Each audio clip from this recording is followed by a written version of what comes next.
So in this video, we're going to continue factoring our polynomials, but in this in these particular slides, we're going to focus on factoring perfect cubed polynomials, and we're going to focus on factoring by grouping. So here, when you look at your answer and you see, like you look at your expression, you see your u cubed plus v cubed, you're going to ask yourself, is the first term a perfect cube? Is the second term a perfect cube? And if it is, there's going to be a formula for how to factor that, okay? And where the formula comes from is it's basically the cube root of the first term and the cube root of the second term. So how it is you take the cube root of the first one plus the cube root of the second one. And then in the next parentheses, it's the first one squared. Then the middle is the first times the second, u times v. And the third one is v squared. And the signs, basically how the signs work. Now this one, if you notice, this one takes into account the potential of having a plus situation and a minus situation. And what changes? Well, in a plus situation, notice that the first sign matches it. The second sign is opposite. And the third sign is a plus. Okay, so whatever the first sign is, you repeat it. Then the next sign is opposite that, and the last sign is always a plus. So basically the same sign, the opposite sign, and a plus. Okay, and that's kind of how I remember it. So again, the numbers have to have cube roots or the values. So you ask yourself, for example, in this example here, does x cubed have a cube root? Well, yes, the cube root of x cubed is x to the third power. The cube root of 125 is 5 because we know 125 is 5 cubed.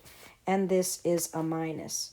So again, the first term, and we call these first terms a and b. I know they used u and v here, but really we do a. And we say, okay, a is x and b is 5. And the formula when you have an a cubed minus a b cubed, okay, is going to be what we just talked about. It's going to be a minus b. It's going to be a squared plus ab plus b squared. And that's going to be the formula for this minus pattern. So again, you're going to come here, and a is x and b is 5. So it's going to be x minus 5. Then it's going to be x squared plus 5x plus 25. And you don't have to worry that this is a minus.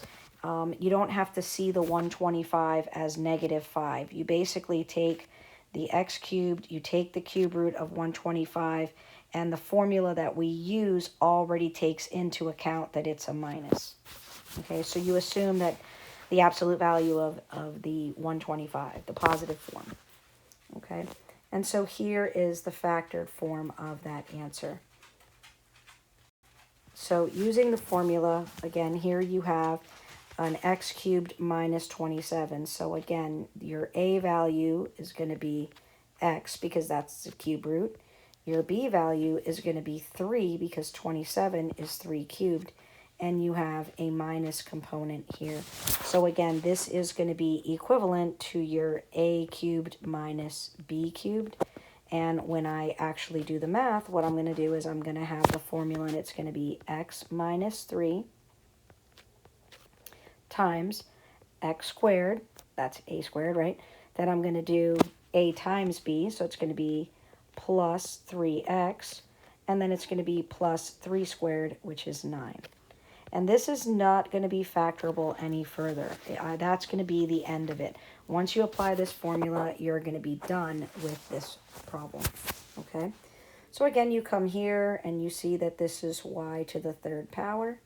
This is 2 to the third power, and this is a plus. So this is an a cubed plus a b cubed.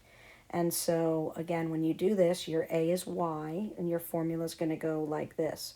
Y plus 2 times, and then it's going to be the first term squared minus 2 times y plus 2 squared, which is 4. And so this is going to be the factors. And again, you just have to kind of get comfortable the terms are always the same. It's a squared, ab, and b squared. What you have to remember are the operations. Okay, so the first operation matches the original problem. The last operation is always a plus, and the second operation is the opposite of the first one.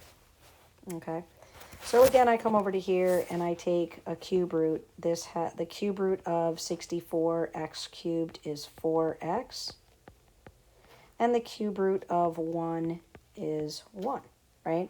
So again, it's a minus, so this is an a cubed minus a b cubed, so my factors are going to be a minus b, and then it's going to be a squared minus, or plus ab rather, so it's going to be 4x, and it's going to be plus b squared, which is 1 squared, or 1.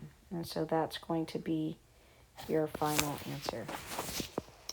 And then the last one, again, we haven't really seen that we've needed to do that on these other ones, but again, remember that we always look to see, is there a GCF to pull out, and there is.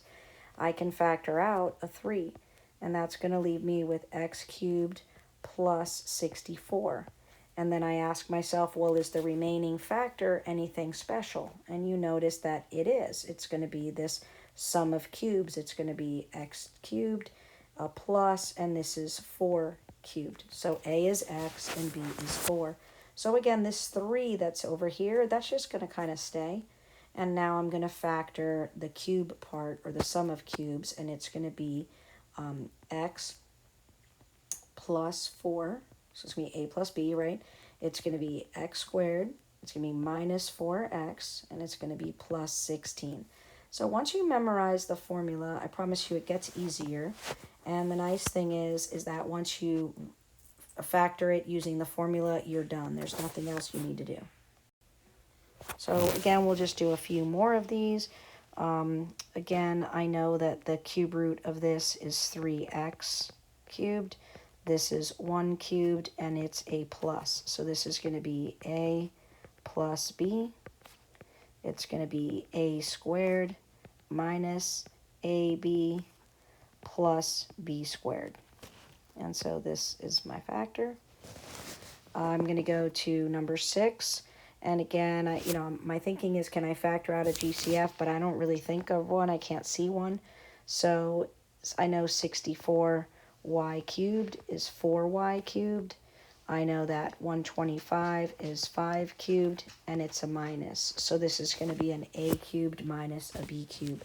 So it's going to be a minus b, and then it's going to be a squared minus ab plus ab, and then it's going to be plus a b squared, which is 25. And so that is going to be your factored answer. Now, when we come to this last one, it's a little bit tricky because our a value is this expression, x plus 2. Our b value is y, right? Let me do that a little neater, but b is y. And because it's a subtraction, we know we're going to use that formula. So again, remember that our formula is a minus b, and then it's a squared plus ab plus b squared. Now in this one, because a is this expression, it's a little bit weirder. It's going to be x plus 2 plus y, and then this is going to be, again, x plus 2 squared plus y times x plus 2, and it's going to be plus y squared. And so I would expect you to distribute that, or to, not to distribute it, but to solve it and keep going. So you would have to kind of keep going with this problem, even though it's messy. So you'd have to FOIL this, and this would end up giving you x squared plus 4x plus 4. You'd have to distribute the y here, so you'd get plus xy plus 2y and plus y squared. And if there were any like terms at this point within the parentheses, I would expect you to combine those, although I don't see it. And so this would be as far as you could go, to factor, but it does require a lot of work, and just take your time. And these expressions here do make it a little bit weird and harder, but again, it's not that it's not doable. And then the last type of factoring that we're going to do in this slide is we're going to focus on factoring by grouping. And what's required for factoring by grouping is for you to have 4 terms. Anytime you see 4 terms, that automatically should trigger in your mind, okay, I'm going to factor by grouping. And what you do is you're going to be grouping in pairs. Now, one of the things is that you're not always going to be grouping first 2 pairs and second 2 pairs. But for our purposes, most of our examples do require that. That's all you're going to have to do is first 2 make 1 pair, the second 2 factors make another pair or terms. And so I'll tell you when you'll know if you have to do it a different way. But again, you're going to group them in pairs and you're going to factor out GCFs until the parentheses match.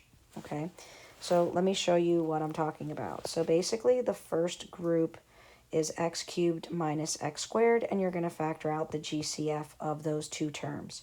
You're going to get x squared. When you factor the x squared out, it's going to leave you with x minus 1. Then you take the second group, and you're going to factor out the GCF of that, which is going to be 2. And then when you take the 2 out, you're going to be left with x minus 1. Now your goal is you want to be able to factor a GCF out. You want this and this parentheses to match. If it matches, you did great. If it doesn't match, then you might have to pick a different pair. Like maybe instead of the first 2, you pick the first and the third and the second and the fourth. But for all of our examples, it's going to work with the first 2. I just want you to kind of know that it doesn't always work that way. So again, we factored out the GCFs here, and so what you're going to do is now you have this new expression. You've got this plus this. What you're going to do is you're going to factor out the GCF of those, and notice the GCF of those is this x minus 1 that's repeated. When I factor the GCF out, it's going to leave me with x squared plus 2. And x squared plus 2 can't be further factored, and so that is the final answer. Sometimes it can be factored more and you have to keep going, but in this point, in this question, it can't go any further. So we'll do a bunch of these. So again, we're going to start and we're going to do it the same way. We're going to look at first 2 and second 2. So from the first 2, I've got the GCF is going to be 2x squared. And that's going to leave me with 4x cubed minus 3. And then in the second one, I'm going to pull out a 3. And it's going to leave me with 4x squared minus 3, or 4x cubed rather. And that's exactly what I wanted. Notice these are the same. And so since they're the same, I'm going to pull them out, and they're going to become one factor, right? I'm factoring out the GCF. And when I pull those out, it's going to leave me with 2x squared plus 3. And so this is, again, the fully factored solution to this problem. I'll keep going on the next one. Again, first 2, I'm going to factor out x squared. It's going to leave me with x plus 1. On the second 2, I'm going to factor out. Now here, notice I want to get an x plus 1. Well, if I just factor out a 5, right, I'm going to be left with negative x minus 1, and that's not what I want. So oftentimes when I see that this here is negative, I'm probably going to want to try to factor out a minus instead of a plus. So minus 5, and that's going to leave me with x plus 1. And so again, now that I have that same expression, that expression is going to be factored out as my GCF, and then it's going to leave me with x squared minus 5. And because none of those can be factored further, I'm done. Again, last 2 problems. We'll start here. I'm going to factor out the GCF of the first 2 terms, x squared. That's going to leave me with x plus 5. I'm going to factor the GCF of the second 2, which is minus 5, and that's going to leave me with x plus 5. At this point, I know now I can take x plus 5 out, and that's going to leave me with x squared minus 5. And so there's that. And then I'll do one last problem. Again, first 2, I'll factor out an x squared, and it's going to leave me with 3x plus 1.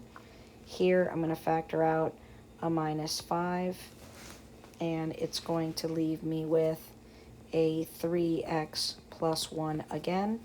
So 3x plus 1 is my new GCF. I'll pull that out, and that's going to leave me with x squared minus 5. Notice all of them look exactly the same.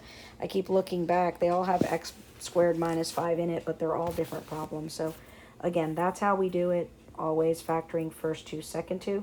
If in the event that we do this and these expressions don't match, then we can switch around the order and try seeing if we factor it in a different order, can we get expressions that match, because you are going to need to do that. And that's it.